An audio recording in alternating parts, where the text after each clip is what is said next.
Success platform channel में सभी का स्वागत है। बच्चों, मैथ खेल किसका है? खिलाड़ियों का है। आपको मैथ में क्या बनना है? खिलाड़ी बनने हैं। दिल्ली पुलिस कांस्टेबल मैथ टेट की सॉल्यूशन 27 नवंबर 2020 सेकंड शिफ्ट का पेपर हम सोल्व करेंगे। हमारा टारगेट है 15 में से 15 नंबर मैथ में लेकर आने।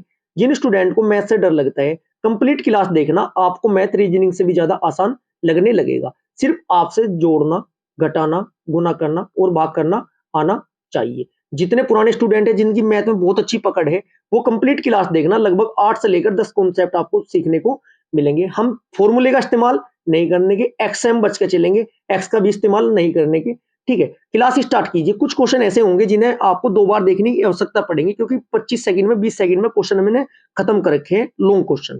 क्लास स्टार्ट करते हैं। Question number first. चीनी की कीमत में प्रति किलोग्राम 25% की कमी होने के कारण राधा 1200 रुपए में 10 किलोग्राम चीनी अधिक खरीद सकती है। चीनी का प्रति किलोग्राम मूल्य बताओ। बच्चों, 25% को कैसे लिखते हैं हम? 25/100 को लिखते हैं। 25/100। अब इसे कट करोगे, 25 से कम 25, 25 चौका 100। 4 के समान में कितने की कमी हुई? 1 की। इसका मतलब जो प्राइस है आपका 4 से कितना हुआ? 3 हुआ। 3 क्वेश्चनों के आंसर एक ही पैटर्न से देंगे, तो कंजप्शन कितना हो जाएगा? उल्टा होता है कंजप्शन, 3 से 4। अब देखना यहाँ पर अंतर कितने का है? 1 का। 1 रेशो बराबर कितने किलोग्राम अधिक खरीद रही है? 10 किलोग्राम। 1 रेशो बराबर 10 किलोग्राम। इसका मतलब 10 की गुना यहाँ पर कर दो। पहले कितने किलोग्राम खरीद रही थी वो? 30 किलोग्राम। और अब कितने किलोग्राम मिल रहा है उसे? 10 की गुना करोगे 40 किलोग्राम। अब 3 के 3 रेट एक साथ निकाल लेंगे। रुपए कितने थे? 1200। 1200 में मूल कीमत कितनी मिल रहा था? 30 किलोग्राम। 30, 1200 को 30 से काट तो क्या आया? 40। इसका मतलब पहले मूल्य कितना? 40 रुपए प्रति किलोग्राम। ऑप्शन नंबर बी हो गया। यदि वर्तमान मूल्य पूछे, यहाँ पर कितना मिल रहा है? 10 की गुना 4 में करके 40। तो 1200 को 40 से कट करोगे, कितना जाएगा? वर्तमान मूल्य घटने के बाद 30 रुपए प्रति किलोग्राम। अंतर पहले 40 रुपए किलो था, अब 30 रुपए किलो है। अंतर आ जाएगा आपका 10 रुपए प्रति किलोग्राम। तीनों क्वेश्चनों के इसी पैटर्न से करना, कुछ भी करने की आवश्यकता नहीं पड़ने की। Next question, question number 2। एक से एक क्वेश्चन देखने को मिलेगी सॉल्यूशन के साथ। 3 वस्तुओं को प्रति वस्तु को 200 रुपए के मूल्य में खरीदा गया। उनमें से एक को 12.5% की हानि पर बेचा गया। यदि अन्य 2 वस्तुओं को उस मूल्य पर बेचा गया जिसमें पूरे सौदे में 20% का लाभ होता, तो वस्तुओं पर होने वाला लाभ प्रतिशत बताओ। बच्चों, यदि आप सॉल्यूशन करोगे एक्स से कम आधे पेज में जाएगा। देखो हम चुटकियों में कैसे उड़ाते हैं इस क्वेश्चन को। कितनी वस्तुएं थी हमारे पास? 3। First, second, third. उनमें से एक को 12.5% की हानि पर बेचा गया। 12.5% की पहले को क्या बेचा गया? हानि पर बेचा गया। और लास्ट की 2 को कितने पर बेचा गया? लास्ट की 2 को 20% के प्रॉफिट पर बेचा गया। अब हमें पता है 200 की 1 है, टोटल 2 को बेचा गया प्रॉफिट में 20 के। इसका मतलब क्या हुआ आपका? कुल फायदा कितना होगा? 200 की गुना हम करेंगे किसमें? 3 वस्तु में। इसका मतलब 600 रुपए की हमारी वस्तुएं थी। अब 600 पर जो 600 पर टोटल प्रॉफिट कितना रहा? 20। 600 का 20% निकाल लेंगे, कितना होता है? 120। या ऐसे निकाल के देख लो, 600 गुना 120, 600 गुना 20/100, 120। इसका मतलब कुल मिला के 600 का सामान कितने में बेचना है? 720 रुपए में बेचना है हमें 3 वस्तुएं। चलो जी, बिल्कुल ठीक है। इसके बाद क्या कह रहा है? पहली वस्तु 200 रुपए की थी, 12.5% की हानि। 12.5% का मतलब होता है 1/8। 200 200 का जब हम 1/8 निकाल लेंगे, कितने की बिकेगी? 8 दूनी 16, 8 दूनी 16, बचे कितने आपके? 4। 8 पंजे 40, 25 का इसमें हानि होगी। इसका मतलब 175 की आपको 175 की बेची है। ठीक है, अब इस 720 में से 175 घटा दीजिएगा। जब 5 10 में से 5 गए, कितने बचे आपके? 5। यहाँ कितना बचा? 1। 11 में से 7 गए, कितने बचे? 4। यहाँ बचे कितने? 6। 6 में से गए 5। कितने बचे आपके? 545। अब सब स्टूडेंट देखना, ये कितने हुए? 545। 400 की 2 थी, 400 की 2 थी, 545 की बेची। कितने का फायदा हुआ आपका? 145 रुपए का। 145 का फायदा हुआ किस पर? 400 पर। गुना 100। 100 से 100 चौके 400, 4 से 145 कितनी बार कटेगा आपका? 4 से 45, 4 दूना 4 तिया 12, बचे कितने? 2। ये हुए 25, 4 छिकी 24, बचे कितना? 1। पॉइंट लगाएंगे, जीरो बढ़ाएंगे, 4 दूनी 8, 36.25 आपका आंसर आ जाएगा। Option number D. ज्यादा टफ नहीं है, सिर्फ आपको सबसे पहले 200 का 200 पर 20% का लाभ लेना। 200 गुना 3 करके 600 पर 20% का लाभ, मतलब 720 की बेचनी है। एक आपकी 200 की कितने की बिकी है? 12.5% की हानि से कितने की बिकी आपकी? वो 175 की बिकी है। अब 175 इसमें से 720 में से घटा दो, शेष 2 वस्तु उतने की बिकेगी। जब 175 इसमें से घटाओ, कितने बचे आपके? 545। ठीक, कितने की है? 2 वस्तु, 2 दूनी 4, 400 की। 400 में से 545 की बी की 145 का फायदा 400 पर गुना 100। नेक्स्ट क्वेश्चन, क्वेश्चन नंबर 3, बी की तुलना में ए 5 गुना कार्यकुशल है और इसलिए ए एक कार्य को पूरा करने में बी से 52 दिन कम समय लेता है। यदि वे दोनों एक साथ कार्य करें तो कार्य कितने दिनों में समाप्त हो जाएगा। ऐसे क्वेश्चन की इफिशिएंसी भी नहीं बन पाती कुछ बच्चों से। ठीक है, मैं आपको बहुत बेहतरीन तरीका बताऊंगा आज इफिशिएंसी बनाने का कि इफिशिएंसी डायरेक्ट कैसे निकाल लेंगे। इस क्वेश्चन को ऐसे सोल्व करते हैं, ए लिखेंगे बी लिखेंगे। क्वेश्चन में बताया 5 गुना कार्यकुशल है, इसका मतलब ये काम कितना करेगा 5, ये काम कितना करेगा 1। ठीक है जी। अब क्वेश्चन के अकॉर्डिंग 52 दिन कम समय लेता है, कम मतलब डिफरेंस दे रहा है 4 रेशो का मान कितना दे रहा है 52। 4 से काटो, 4 एकम 4, 4 तिया 12, 13 आया, 1 रेशो का मान 13 आया। इसका मतलब क्या हुआ, 13 का मतलब यहाँ पे तो 13 लिख दू, एक यहाँ पे लिख दो 13 पंजे 65, 5 गुना है ना, 13 पंजे 65। ठीक है जी, 13 पंजे 65, यहाँ पे 65 आएगा जब एलसीएम 13 से काटोगे, 13 पंजे 65, 65 एकम 65। अब क्वेश्चन क्या कह रहा है, दोनों मिलकर कितने दिनों में उस कार्य को करेंगे। कुल वर्क कितना है 65, इफिशिएंसी 5 और 1 6। बस नेक्स्ट पेज पे देखो 65/6। जब 65/6 को हम काटेंगे 10, 10 6 की 60, 5/6, 10 से ही 5/6 आपका डायरेक्ट आंसर आएगा जो कि ऑप्शन नंबर बी होगा। नेक्स्ट क्वेश्चन, क्वेश्चन नंबर 4, वह छोटी छोटी संख्या कौन सी है जिसे 12, 21 और 35 से विभाजित करने पर समान शेषफल बचता है। ऐसे क्वेश्चन में 12, 21 और 35 का डायरेक्ट एलसीएम लेंगे। डायरेक्ट एलसीएम जिन स्टूडेंट से लेना आता है तो 35 की टेबल पढ़ना स्टार्ट करेगा। 35 दूनी 70, 70 21 से नहीं कटता, 140 21 से नहीं कटता, 14 दूनी 28, 280 भी नहीं कटता, 42 420 कट जाएगा। यदि नहीं ऐसे निकाल सकते हो, फैक्टर से डायरेक्ट एलसीएम निकालना सीख लो। 4 गुना 3 होता है 12, 21 कैसे लिखा जाएगा, 3 गुना 7 होता है 21, 35 कैसे लिखा जाएगा, 5 गुना 7 होता है आपका 35। अब जो कॉमन है उन्हें एक बार लिखेंगे, जो सिंगल है उन्हें सबको लिख लेंगे। 4 लिखेंगे सबसे पहले, ये 3 और 3 एक बार लिखेंगे, 3 लिख दिया। ये 7 और 7 एक बार लिखेंगे, गुना 7 लिख दिया। ये 5 एक बार लिखेंगे, गुना 5 लिख दिया। अब कैलकुलेशन ऐसे मत करना, 4 तिया 12, 12 से काउंट करो फिर उंगलियों पे। क्या करेंगे हम, 5 की गुना 4 में करेंगे सबसे पहले, क्योंकि जीरो पे लेके चलता हूं मैं क्वेश्चन को। 5 चौक 20, अब 2 की गुना करो 7 में, 2 से 14 मतलब 140। अब 14 की गुणा करो 3 में, 14 3 42, जीरो लगा के रखना, 42 के आगे जीरो लगा देना। एलसीएम कितना है आपका 420, 420। अब क्वेश्चन में क्या कह रहे हैं, शेषफल 2 प्राप्त होता है। 420 में क्या करोगे आप, 2 जोड़ देना, 420 में 2 मतलब 422। यदि 422 को आप इन संख्या से कट करोगे तो 2 शेष बचेगा, राइट आंसर हो जाएगा option number D 422। Next question, question number 5, बेहतरीन कॉन्सेप्ट लगेंगे सारे, जैसे जैसे आगे क्लास चलेगी बहुत बेहतरीन कॉन्सेप्ट आएंगे आपके। एक चुनाव में 2 प्रत्याशियों ने के अनुपात है कितने, 3:10, 1 2, 2 अनुपात ये है 2, 3:10।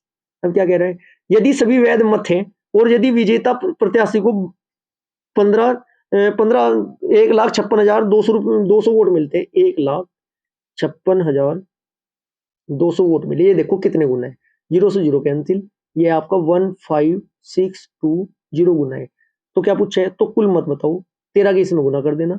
जब 15,620 में 13 की आप गुना करोगे तो आपका क्या है, तो आपका जो आएगा आंसर आ जाएगा आपका 20, 30, 60। गुना करके देख लेना एक बार, क्योंकि अगर गुना करना मैं सिखाऊंगा यहाँ पर बहुत लंबी क्लास हो जाएगी। राइट आंसर हो जाएगा आपको option number B. Next question, X से बचकर चलना है, एक्स का इस्तेमाल नहीं करने के। क्वेश्चन नंबर 6, यदि दो धनात्मक संख्याओं के वर्गों का योगफल 2426 है और उनमें से एक संख्या का वर्गमूल 7 है तो दूसरी संख्या का ज्ञात कीजिए। इक्वेशन बना के क्वेश्चन बहुत लेंदी हो जाएगा। इस क्वेश्चन को सोल्व करने का सबसे आसान तरीका बताता हूं मैं आपको क्लास में स्टार्टिंग में कहा था आपसे, जोड़ घटा गुना भागा नहीं चाहिए। उसी पैटर्न पे पूरा मैथ सोल्व कराऊंगा आपका मैं। ए प्लस दो संख्या है, ए प्लस बी स्क्वायर बराबर क्या कह रहा है, 2426 कह रहा है। अब सभी स्टूडेंट देखिएगा, वर्ग एक संख्या का वर्गमूल 7 है, इसका मतलब एक संख्या क्या होगी 49 होगी। वो एक संख्या क्या होगी 49 होगी। अब 49 का स्क्वायर कितना होता है बच्चों, 49 का स्क्वायर होता है 2401 स्क्वायर है ना, 2401 घटा दो बस, इसमें से कितना बचा 25। वो दूसरी संख्या का स्क्वायर निकल के आ गया 25। इसका मतलब दूसरी संख्या का स्क्वायर जब 25 है तो दूसरी संख्या क्या हो जाएगी आपकी 5 हो जाएगी। राइट आंसर हो जाएगा ऑप्शन नंबर ए। बेहतरीन कॉन्सेप्ट है, एक बार कैलकुलेशन करके देख लेना, किसी भी क्वेश्चन में कैलकुलेशन करके देख लेना, कैलकुलेटर से कर लेना चाहे आप खुद कर लेना। किसी भी क्वेश्चन में कैलकुलेशन गलत नहीं होने की और ना कॉन्सेप्ट कभी गलत होने का। जितने मर्जी क्वेश्चन की ट्राई कर लेना। Next question, question number 7। ए ने 9,000 की धनराशि 5% साधारण ब्याज से 3 वर्षों के लिए उधार ली। उसने वह धनराशि 7% साधारण ब्याज से 3 वर्षों के लिए उधार दी। तो लाभ बताओ। लाभ देखना स्टूडेंट, 9,000 का डायरेक्ट 2% के हिसाब से 3 साल का ब्याज निकाल दो, खत्म। 2 0 0 2 0 से 2 0 9,000 था ना ये। 90 दूनी कितने होते हैं? 180। 180 18 तिया 54। 180 की गुना जब 3 में करेंगे, 54 में बोलता हूँ, जीरो में बाद में लगा देता हूँ, 540 आपका अंतर आएगा। Right answer option number A हो जाएगा। Next question, question number 8। एक आयत की लंबाई एक वर्त की त्रिज्या का 2 है, दुगना है, मतलब वर्त की त्रिज्या एक ऐसे वर्ग की भुजा के बराबर है जिसका क्षेत्रफल 4900 मीटर स्क्वायर है। यदि आयत की चौड़ाई 20 मीटर है तो उसका क्षेत्रफल मीटर स्क्वायर में कितना होगा? सबसे पहले स्टूडेंट देखना सभी, इस क्वेश्चन में एक फॉर्मूले का इस्तेमाल करेंगे, क्योंकि देखो 90% बोल रहा था मैंने आपको, 10% जैसे मेंसुरेशन के त्रिकोणमिति के उनमें तो देखो जरूरत पड़ जाती है। वर्ग की जो भुजा होती है उसे कैसे डिनोट करते हैं? ए से। और जो वर्ग का क्षेत्रफल होता है वो होता है आपका ए स्क्वायर। ए स्क्वायर। अब ए स्क्वायर का मान कितना दे रहा है? 4900। यहां से भुजा निकाल लेंगे। ए बराबर कितना हो जाएगा? Under root 4900। जो अंडर रूट 4900 होता है वर्ग होता है 70 का। तो ए का मान कितना निकल गया? 70 निकल गया आपका, आ गया। इसके बाद आयत की लंबाई 70, ए बराबर 70 आया था। नेक्स्ट पेज पे लिख लो, ए बराबर कितना था? 70। इसके बाद आयत की लंबाई, आयत की लंबाई कितनी दे रहा है आपको? 2/5 गुना वर्त की त्रिज्या होता है। 2/5 गुना 70 करोगे, 5 से काटोगे कितनी बार? 5 एकम 5, 5 चौक 20, 14 दूनी 28। 28 मीटर। 28 मीटर क्या आई है आपकी? चौड़ाई आई है। चौड़ाई 28 मीटर आपकी आई है। और नहीं, ये आपकी लंबाई आई है 28 मीटर, सॉरी। ये आपकी क्या आई है? लंबाई 28 मीटर, ठीक है। और जो आपका ए आया था वो कितना था? 70। अब यहाँ से चौड़ाई, चौड़ाई कितनी थी हमारी? 20। अब क्या निकालना है हमें? तीनों चीजें मेरे, दोनों चीज आ गई है हमारे पास। क्षेत्रफल निकालना है। क्षेत्रफल क्या होता है? लंबाई गुना चौड़ाई। 28 की गुना हम करेंगे 20 में। 28 दूनी 56, जीरो बाद में हम लगाते हैं। 560 डायरेक्ट आपका आंसर आ जाएगा। ऑप्शन नंबर आपका डी हो जाएगा। ये 3 नहीं है, 560 है direct. Next question, question number 9। ये थोड़ा लेंदी क्वेश्चन है, कैलकुलेशन इसकी मैं बहुत आसान तरीके से बताऊंगा आपको, एक बार समझते चलना। क्वेश्चन क्या कह रहा है? ये है ना पूरा का पूरा, ये यहाँ तक तो है बच्चों, ये एक। इसके बाद आपका ये इसके बटे में है, क्योंकि बटे में ऐसे टाइपिंग नहीं हो पाई थी। हमारा क्वेश्चन क्या है? 5.75 प्लस 28 गुना 5/7 माइनस 4.5। 3 लाइन में खत्म करने की कोशिश करूंगा इस क्वेश्चन को मैं, क्योंकि नेक्स्ट पेज करूंगा फिर गड़बड़ होगी, डिजिट छूट जाएगी पीछे। गुना 3/4 प्लस 11.95। 11.95 नहीं, 5 दूनी 10, 11.95। डायरेक्ट क्या करेंगे? पीछे से गुना करते चलेंगे। 5 की गुना जब हम 2.39 में करेंगे, 11 पॉइंट क्या आ जाएगा आपका? 11.95 आपका आ जाएगा। अब इसे ऊपरली साइड से सोल्व करते चलेंगे। डायरेक्ट सोल्व करेंगे इसे। 5.75 प्लस 7 चौक 28, 5 चौक 20 आ जाएगा आपका ये 20 माइनस 4.5 बटे 4 से कितनी बार कटेगा? 4 तिया 12, 4 एकम 4, 3.1 गुना ये 3 ऊपर बचा हुआ है आपका प्लस 11.95। ये कहीं करेंगे इस क्वेश्चन को सोल्व। ये आपका कितना हुआ? 20 5 25, 25.75 माइनस ये आपका 4.5 बटे ये कितना हुआ? 3 तिया 9, 9.3 प्लस 11.95। जब 25.75 में से 4.75 घटाओगे कितना बचाएगा आपका? 5 में से 5 25.75 में से 4.5 घटाओगे कितना बच जाएगा आपका? 21.25। 21.25 बटे 21.25 1 आ जाएगा। कैलकुलेशन करने के बाद एक बार अच्छे तरीके थोड़ा लेंदी तरीके से कर लेना। सोल्व खोल के ये मैं थोड़ा शॉर्ट मारा है, 2-3 लाइन बीच में से गायब की थी, जिससे क्वेश्चन ज़्यादा लंबा आपका ना हो। Next question, question number 10। उस समचतुर्भुज का क्षेत्रफल सेंटीमीटर स्क्वायर में बताइए कितना होगा जिसकी भुजा 10 सेंटीमीटर है और छोटा विकर्ण 12 है। इसका मतलब हमें क्या निकालना है, छोटा विकर्ण दे रखा है D1 दे रखा है, D2 निकालना है, D2 निकालना है। चलो निकालते हैं। जो समचतुर्भुज की भुजा है ए बराबर कितना दे रखा है 10। एग्जाम में भी डायरेक्ट ऐसे ही करते चलना है। छोटा विकर्ण जो है D1 कितना है हमारा, D1 कितना दे रहा है आपको 12, D2 निकालना है हमें, ठीक है। जो बड़ा विकर्ण है D2 वो कैसे निकाल लेंगे, फॉर्मूला क्या होता है 4a स्क्वायर बराबर क्या दे रहा है D1 square plus D2 square. 4 ए का मान कितना है 10, 10 का स्क्वायर की 100 लिख देता हूँ डायरेक्ट, एक लाइन बचेगी। D1 कितना है, D1 है 12 का स्क्वायर कितना है 140 लिख देते हैं डायरेक्ट, प्लस D2 स्क्वायर। 400 400 इधर जाके माइनस के हो जाएंगे, 144 घट जाएंगे 400 में से, ठीक है। जब 400 में से 144 घटेंगे आपके तो कितने बच जाएगा आपका ये, चलो घटा देता हूँ मैं, 400 माइनस 144।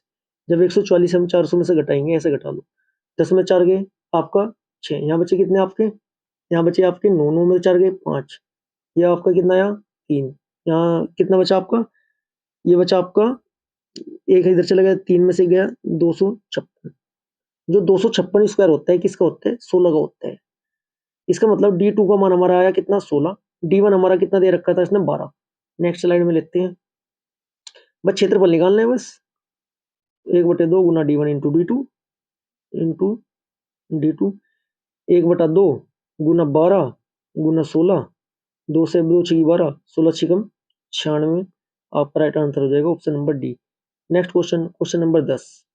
देखो इस क्वेश्चन को 10 सेकंड में करेंगे सोल्व विदाउट फॉर्मूला। यदि किसी वर्त की त्रिज्या 10% की वृद्धि होती है हो जाए तो उसके क्षेत्रफल में, जब क्षेत्रफल की बात आएगा 10% होता है क्या, 10% 10/100 लिखते हैं ना, मैं सोल्व करके दिखा रहा हूँ, नहीं 10 से 11 लिखता मैं डायरेक्ट। 10 में 1 की बढ़ोतरी हुई, कितना हुआ आपका 10 से 11। जब क्षेत्रफल गिरा तो 2 बार करते हैं, आयतन होता है यहाँ पर 3 बार, इससे लिखते हैं 10 से 11 10 से 11 10 से 11, 10 दशम 100, 10 दशम 100, 11 11 121। 100 के समान जो 100 है, 100 में कितने 121 हुआ, कितने की बढ़ोतरी 30%। यदि आयतन होता 10 से 11 10 से 11 10 से 11 करते, वर्दी की जगह यदि कमी होता क्वेश्चन में, फिर 10 से हम 9 करते, 10 से 9 10 से 9, ऐसे ही क्वेश्चन ही सोल्व करते हैं सक्सेसिव केस लगाकर, टाइम बहुत बचता है। एक दुकानदार अपनी वस्तुओं पर क्रय मूल्य से 20% अधिक मूल्य अंकित करता है, वह उनमें से 3/4 वस्तुओं को अंकित मूल्य पर बेच देता है और शेष को अंकित मूल्य पर 30% की छूट देकर बेचता है, उसका लाभ या हानि प्रतिशत ज्ञात कीजिए। यदि आप इसे इक्वेशन बना के करोगे बहुत लेंथी होगा, देखो मैं इसे कंजप्शन मेथड से सोल्व करता हूँ। क्वेश्चन नंबर 12 को सीपी कितना बताया हुआ है इसने, सीपी बताया हुआ है 100, जो एमआरपी बता रहे हैं एमआरपी बता रहे हैं 120। हम एक ऐसे डिजिट लेंगे जिसे 3/4 में हम डिवाइड आसानी से कर पाए। मैं 400 ले लेता हूँ, सपोज करो वो वस्तु कितनी थी 400, 400 में से 3/4, इसका मतलब 300 वस्तुओं को बेच रहा है वो कितने पे, 300 वस्तुओं को प्रॉफिट में बेच रहा है कितने पे 12 या 36। इसका मतलब जो 300 वस्तुएं है कितने की बिक जाएगी 12 या 36, 360 की, 12 36 360 की। और जो ये आपकी एक बची जो 120 रुपए है, जिसका फिलहाल 120 की बजाय ये कितने बेच रहे हैं, ये 30% हानि पर बेच रहे हैं, 30% छूट में 12 या 36, जब 120 में 36 घटाओगे होगा आपका 84। इतनी बात समझ में आई। अब 560 में से 560 और 84 देख लो कितने होते हैं जोड़ के, 560 और 84 हो जाएंगे आपके कितने 444। 400 का समान था, 400 लेके चल लेते हम कंजप्शन मेथड से, 444 का बिका, कितने का प्रॉफिट हुआ 44 का, कितने पर 400 पर गुना 100, इस 100 से 400 4 बार कटा, सोचो कि 4 से 44 कितनी बार कटा 11 बार कटा, तो 11% आपका लाभ आ जाएगा।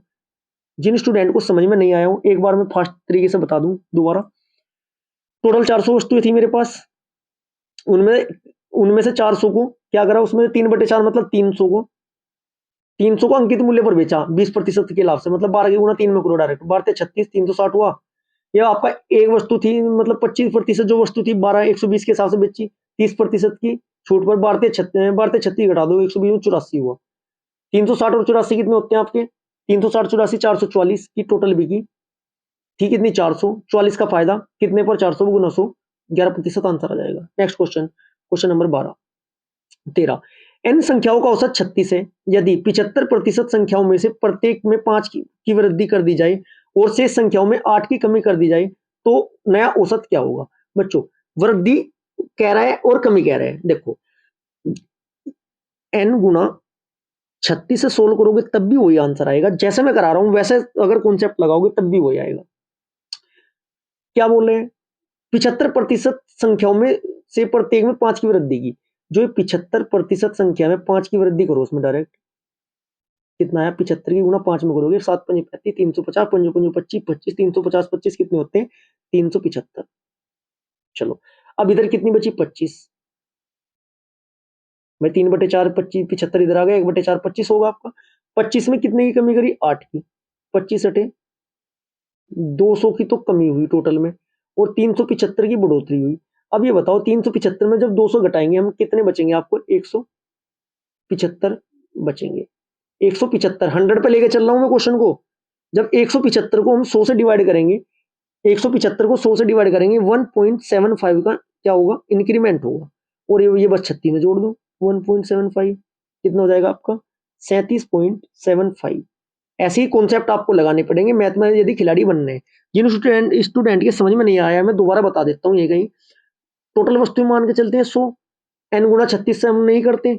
100 का 3/4 75% मतलब 75% में 5 का इंक्रीमेंट हुआ। 75 गुना 5 करो डायरेक्ट 375 बचे 1/4 बोले तो 25। 100 का 1/4 25। 25 में 8 की कमी हुई 8 25 हटे 200। 200 तो कम हुए 375 बढ़े। कितने का प्रॉफिट हुआ? मतलब कितने बढ़े टोटल? 175। कितने पर? 100 पर। कितने पर? 100 पर। 100 के से भाग करेंगे 175 को कितना आएगा? 1.75। पहले 100 था हमारा 36। 36 में 1.75 जोड़ोगे 37.75 आ जाएगा। Right answer option number D. Next question, question number 14। Question number 14 क्या कह रहा है आपसे? 14 कह रहे हैं इसके दो तरीके बताऊंगा। देखो दोनों खोल के समझाऊंगा मैं, एक डायरेक्ट वाला भी एक फॉर्मूले वाला भी, क्योंकि पता होना चाहिए। सारे क्वेश्चन हवा में उड़ाएंगे तो बच्चे के समझ में कम आएगा। कुछ बच्चों की जिनकी मैथ की प्रैक्टिस अच्छी है वो तो समझ रहे होंगे। दोबारा रिवाइज करके देख लेना एक बार। अर्धवार्षिक रूप से चक्रवृद्धि ब्याज की दर से जाने वाली राशि 8% वार्षिक ब्याज पर निवेश की धनराशि एक वर्ष की समाप्ति के बाद 20,280 हो जाती है। उसी धनराशि के लिए वार्षिक रूप से चक्रवृद्धि ब्याज की दर से दी जाने वाली राशि उसी ब्याज से दो वर्षों में ब्याज में कितना हो जाएगा? इसका मतलब क्या कह रहा है? पहले तो वो वार्षिक दे रहा था 8 की दर से, उसके बाद वो वार्षिक 8 की दर से देने के बाद ब्याज टोटल हो रही थी वो 20,280।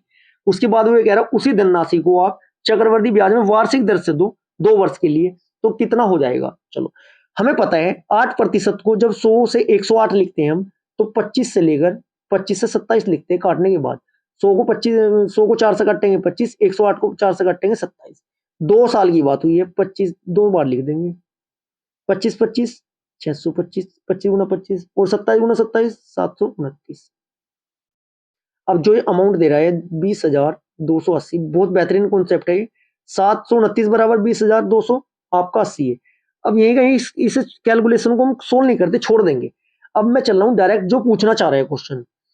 तो उसी उसी धनराशि पर चक्रवृद्धि ब्याज से 2 वर्ष का जब अर्धवार्षिक चक्रवृद्धि दर है हमारी 8 तो वार्षिक कितनी हो जाएगी? वार्षिक हो जाएगी 4। इसका मतलब 25 से 26 होगा ये वार्षिक में। 25 से 26 25 से 26 25 25 625 और 26 26 कितने होते हैं? 26 की गुना 26 में करोगे 676। 676। अब 676 से ये आपका 20,280 कितनी बार कटेगा? डायरेक्ट काटना आंसर आएगा किसी भी क्वेश्चन में लगा लेना। 676 से 280 को काटोगे जब 30 बार कटेगा ये आपका। कितनी बार कटेगा? 30 बार कटेगा। अब 30 आया। दर कितनी थी मेरी? 104। 100 से 4% बढ़ा रहा था मैं तो 104 की गुना 104 की गुना किस में कर देना? 30 में कर देना। कितना जाएगा आपका? 3120। डायरेक्ट आपका आंसर आ जाएगा। देखो बच्चों जो बच्चे मेरी क्लास पहली बार देख रहे हैं उन्हें तो कैलकुलेशन बहुत कम समझ में आएगी, लेकिन हाँ लगातार अगर मैथ की क्लास मेरी जितनी पहले कराई हुई है जितनी नेक्स्ट करा रहा हूँ सीखना देखना स्टार्ट कर दोगे, कैलकुलेशन बहुत जबरदस्त हो जाएगी आपकी, इसकी गारंटी मैं लेता हूँ। दूसरा तरीका, जिन बच्चों के समझ में ये क्वेश्चन नहीं आया है, दूसरा तरीका मैं बता देता हूँ फॉर्मूले वाला। जिन बच्चे की मैथ में पकड़ अच्छी होगी वही पकड़ पाएंगे इन कॉन्सेप्ट को, नहीं आपको सीखने पड़ेंगे। चलो, मूलधन कितना था, पी मूलधन मान लिया पी है हमारा, दर कितनी है 8, समय कितना है टी बराबर 1। फिर क्या कह रहा है, अर्धवार्षिक में आर बराबर कितनी हो जाएगी 4, समय हो जाएगा आपका 2। जब आप यहां से 20,280 गुना पी, 104 को क्या लिखूं मैं, 104 को 26 लिख देता हूं, और इसे कितना लिखूं 25। ये करोगे, जब आप क्या करोगे 220,280 गुना 625 बटे 677, यहां से निकाल लोगे टोटल अमाउंट। टोटल अमाउंट निकालने के बाद उसका पीछे चक्रवृद्धि ब्याज निकाल लेना, आंसर आ जाएगा। Next question, question number 15। Next question, question number 15। एक रेलगाड़ी 400 किलोमीटर की दूरी एक समान चाल से तय करती है। यदि उसकी चाल 10 किलोमीटर प्रति घंटा अधिक होती तो उसे 2 घंटे कम समय लगता। रेलगाड़ी की चाल बताओ। ऐसे क्वेश्चन को कंजप्शन मेथड से करेंगे, ना कि इक्वेशन बनाकर। 400 किलोमीटर है। अब सबसे पहले देखो 400 ऑप्शन के अकॉर्डिंग 30 से नहीं कटता, 25 से कट जाएगा, 35 से कट जाएगा, 40 से कट जाएगा। पहले 40 से काट के देखते हैं, आसान हो जाएगा। 0 से 0 यहाँ ले रही है 10 घंटे। अब इस 40 में 10 बढ़ाओ, कितने हो जाएंगे 50। 400 किलोमीटर 50 के हिसाब से चलाओ, 440, 8 घंटे। देखना 10 किलोमीटर की वृद्धि करने के बाद 2 घंटे कम हो रहे क्या? हाँ जी 2 घंटे कम हो रहे गुरु जी। तो राइट आंसर आपका यही है, सोल्व करने की आवश्यकता नहीं है। लेकिन इसके लिए आपकी कैलकुलेशन जोड़ घटा गुना भाग जबरदस्त होनी चाहिए, तभी आप कंजप्शन मेथड लगा सकते हो। यदि आपको क्लास अच्छी लगी है, वीडियो को ज्यादा से ज्यादा लाइक करें, शेयर करें और चैनल को सब्सक्राइब करें। जिन स्टूडेंट को थोड़ा कम समझ में आया है वो मैथ की क्लास पहले अपलोड हुई है सॉल्यूशन वाली, 2-3 क्लास जाकर देखना, आपको पता चल जाएगा मैं किस पैटर्न से कैलकुलेशन करता हूँ और किस हिसाब से मैं समझाता हूँ। Thank you.